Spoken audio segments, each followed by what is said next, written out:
Good day to everyone. I am Lovely Arambolo and I will discuss to all of you on how to teach listening, reading, and speaking. The objectives of this lesson is to develop language competence, to become a better reader, and to improve communicative efficiency. So first, I will discuss about how important listening, both in learning and as a vital social tool. But apart from the work done in early primary years, very little is done in schools to teach these skills. So here are 5 teaching strategies to increase students' listening skills and consequently their learning. Strategies to increase your students' listening skills. The first one is model good listening skills. By asking some specific question about what the other person is saying, you can show that you are listening while also seeking clarification to ensure you understand their message. So try modeling good listening skills by restating what the student talking has said. This will show your student that we are listening to every word they said. You can also use this teaching strategy to see if students were listening to you as well. The second one is partner conversations. Pair children up and give them a general discussion topic. Each child takes turn being the speaker or the listener. When the speaker is finished speaking, have the listener repeat one of the speaker's main points and offer them a compliment. For example, having think, pair, and shares during lessons and discussions is a great way to practice receiving and sharing what is heard. The third one is teach whole body listening. A much used concept in the early primary grade is whole body listening. In whole body listening, a student practices keeping particular key parts of their body focused on the speaker. Their eyes are watching, ears are listening, brain is focused on the speaker's information, mouth is closed, shoulders are squared toward the speaker, heart is caring about the message, hands are folded or in lap, feet are still on the floor. In other words, they are actively listening with their entire bodies. Teacher whole class this concept and practice it as a group before expecting them to put it into practice. The fourth one is daily listening activities. One way to see a marked improvement in your students' listening skills is to give them short daily skills practice. Any daily practice should be fun and practical.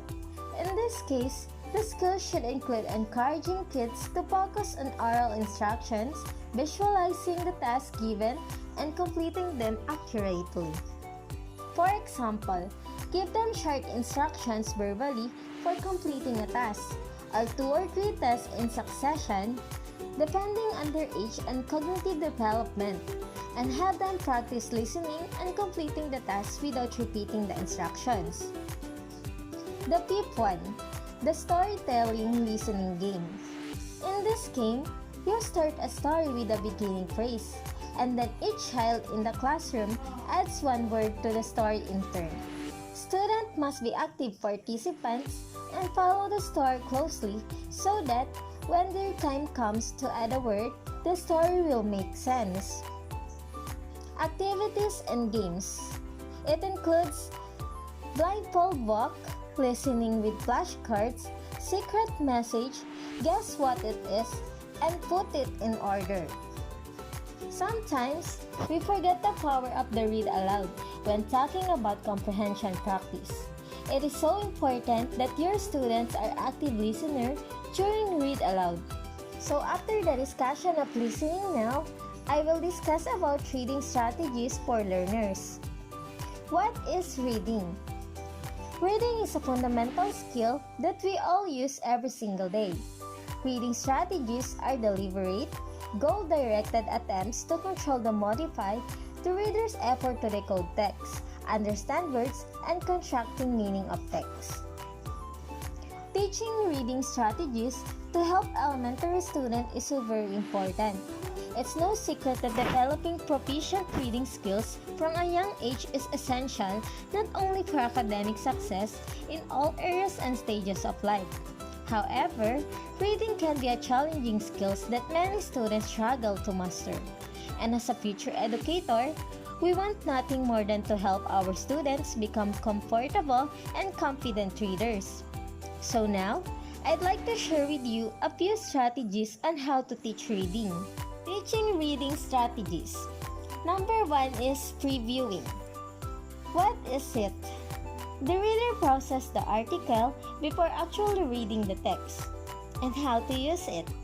Before reading, the reader skims titles, the glossary, the beginning paragraph, the closing paragraph, and the first sentence of each paragraph, as well as the comprehension question.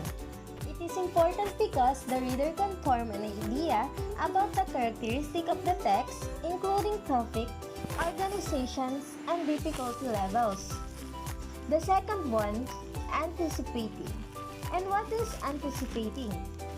The reader predicts what content will occur in the succeeding portions of text and how to use it. Based on topic sentences, transitional sentences, conjunction, and other cues, the reader consciously predicts what the author will talk about next. So, in the strategies, the reader can form a mental model of the succeeding text, read more actively, and check understanding. The third one, using background knowledge and personal experience. And what is it all about?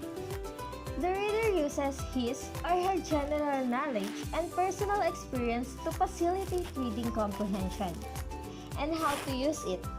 The reader connects the reading text with his or her background knowledge or life experience to explain, extend, and clarify content and to evaluate the veracity of his or her interpretation of the content.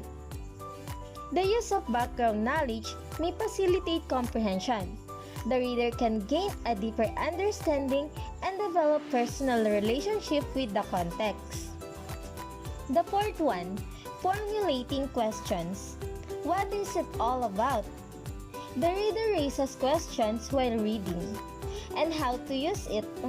The reader reflects on what she or he read actively and formulates questions such as what, why, how, who, where, or when, stimulated by the text.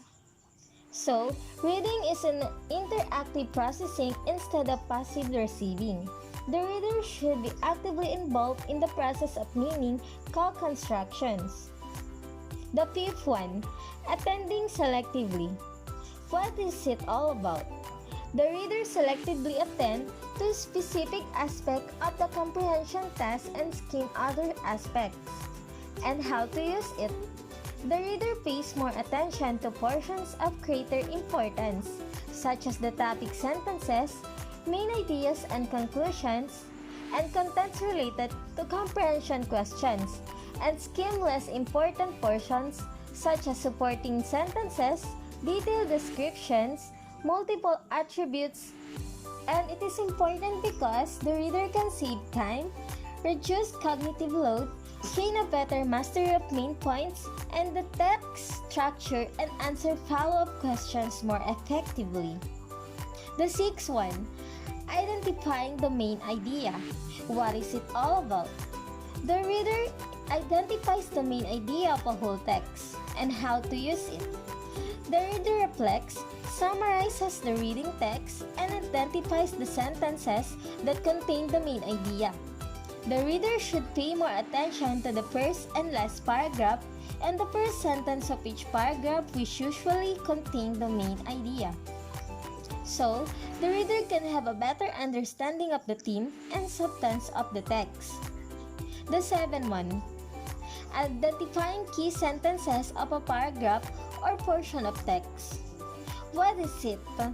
The reader identifies the key sentence of a paragraph or a portion of text and how to use it.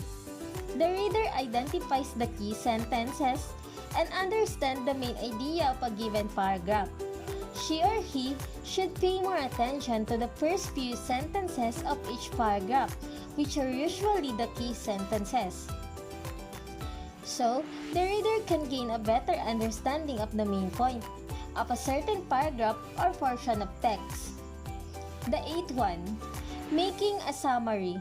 And what is it all about? The reader summarizes and reflects on what she or he has read and how to use it. After reading a whole paragraph or an entire article, the reader summarizes the general idea of what she or he has read. So, the reader can gain a general idea of what or she or he reads, achieve greater recall, and keep active while reading. The ninth one, monitoring comprehension. And what is it all about? The reader assesses his or her degree of understanding of the reading text and how to use it. The reader evaluates her or his comprehension by assigning a value between 0% and 100%, indicating what percentage of the content she or he can understand. The readers can maintain awareness of his or her reading comprehensions. Evaluating strategy use. And what is it all about? The reader assesses his or her application of strategies and how to use it. The reader evaluates her or his strategy use effectiveness by assigning a value between 0% and 100% satisfaction. The reader can stay aware of his or her strategy employment and use strategies more effectively in future practice. After I discuss about how to teach reading, now I will show you some strategies about speaking. And what is speaking? Speaking is the process of building and sharing meaning through the use of verbal and nonverbal symbols in a variety of contexts. Speaking is a crucial part of second language learning and teaching. So, we can give them an activities such as discussions, interviews, role plays, conversations, and speeches. What makes speaking difficult? Clustering, redundancy, reduced form, performance variables, colloquial language, rate of delivery, stress, rhythm, and intonation, interaction. Tips for teaching speaking. Use a range of techniques. Capitalize on intrinsic motivation. Use authentic language in meaningful contexts. Give feedback and be careful with corrections. Teach it in conjunction with listening. And allow students to initiate communication and encourage speaking strategies. Principles of teaching speaking beginners. Provide something for the learners to talk about. Create opportunities for students to interact by using group work or peer work. Manipulate physical arrangements to promote speaking practice. Principles of teaching speaking intermediate. Plan speaking tasks that involve negotiation for meaning. Design both transactional and interpersonal speaking activities. Personalize the speaking activities whenever possible. So this is the last part of my report. Thank you guys for listening, reading, and watching. And now I will discuss teaching of writing and the view. First, what is teaching of writing? Teaching about writing can sometimes be as simple as evaluation, good literature together, and exploring what makes the piece enjoyable or effective. The main reason for teaching writing is to help students express their thoughts in words. The definition of writing according to Troyoka 1987 states that writing is a way of communicating a message to a reader for a purpose. The purpose of writing are to express oneself, to provide information for one reader, and to create a literary work. Writing.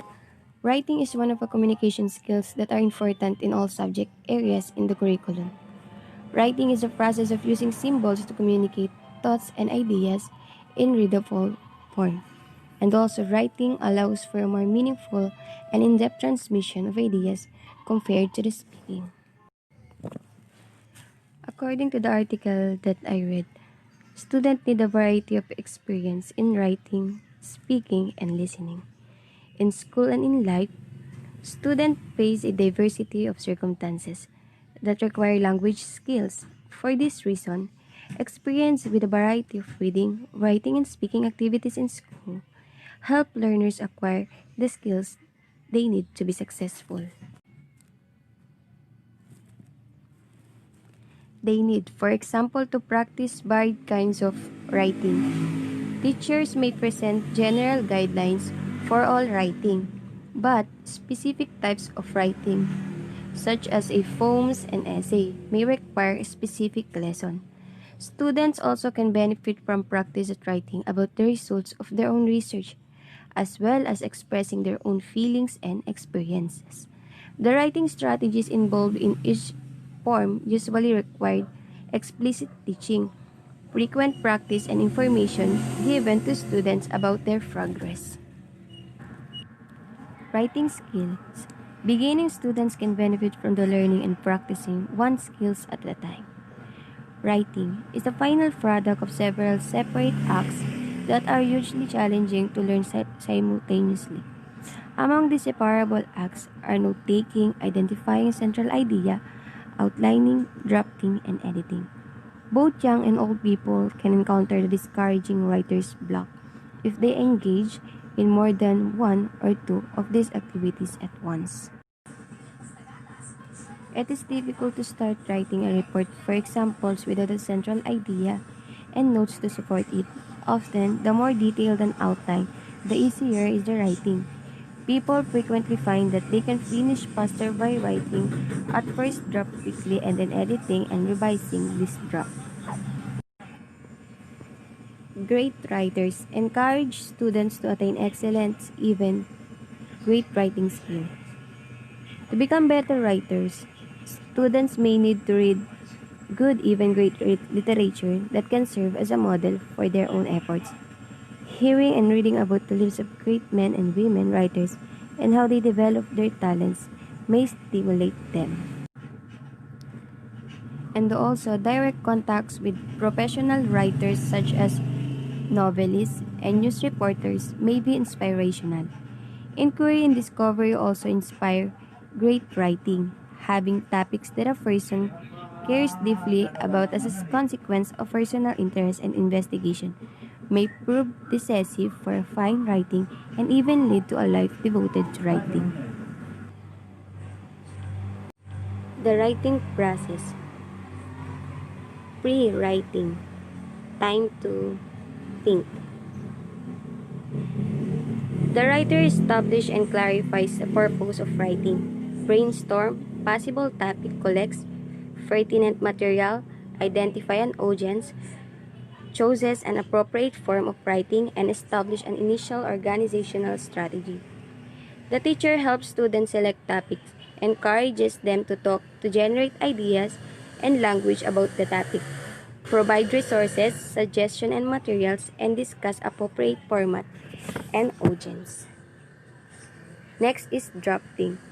In this stage of the writing process, student will begin gathering information and putting it on paper.